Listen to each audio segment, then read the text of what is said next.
If you have the budget, I think magugustuhan mo tong ating duplex unit ni Eastern Park. Sa duplex unit po ni Eastern Park, meron tayong dedicated na parking. Pwede po dalawang kotse dito.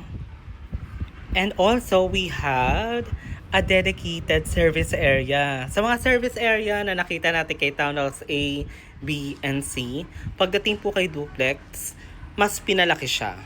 Mas pinadoble. And at the same time, meron tayong dedicated garden. Right? So, hindi lang siya yung pocket garden na usually nakikita natin sa ibang unit. Ito po talaga ay landscaped garden. Pasok po tayo sa ating unit. Pagpasok natin sa ating unit, ito po yung sasalubong sa atin. So, this is our living area. And on this side, ito naman po yung ating kitchen. As you can see, with our living area, we have a dedicated pocket garden here. Kung mahilig kayo mag-connect, or let's say, mahilig kayo sa mga gathering, or you love planting plants, plantita mode tayo, plantito, babagay ito sa ating preference. Dito po sa ating first floor, we have our powder room. So pag may mga bisita tayo, ito yung room na pwede natin ipagamit sa kanila. Pagdating naman po sa ating kitchen area, ang setup natin dito ay open kitchen. And tingnan nyo naman guys, nagluluto ka lang. Overlooking na siya ng ating mga kapitbahay. Punta naman tayo ngayon dito sa ating maid's room.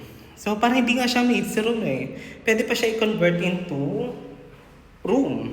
So, kung meron tayong mga kasama sa bahay na nahihirapan umakyat ang hagdan, o kaya ako, ayoko nang bumababa, ayoko nang tumataas. Gusto ko nasa first floor lang ako. Ito yung room na babagay sa atin. Aside from that, we also have a dedicated toilet and bath dito sa ating room sa baba. Very nice.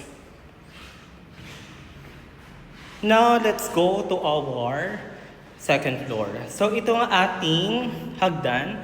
Kasama na sa turnover natin itong hand railings and then nakikita nating apakan. And we have a huge window here. And tingnan nyo naman yung ceiling guys. Napakaganda. Mimang-mima ang dating. Akyat tayo, tingnan natin yung ating mga room dito sa ating second floor. This is our first bedroom.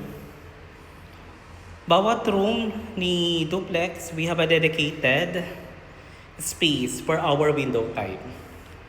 Ito naman yung ating shared toilet and bath. Bali, yung finishing po natin dito, this is a basic finish. Our second room.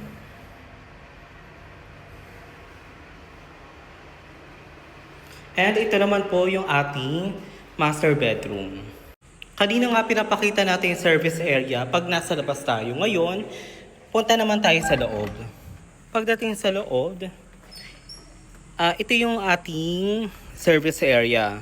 On this side, we have a dedicated na plant box here. Pero pwede nyo naman siyang i-convert into other uses. Let's say gusto nyo siyang ipasemento ng buo, gawin yung storage room, o kaya naman storage area, service area for your hobby, business. You can do that on this property.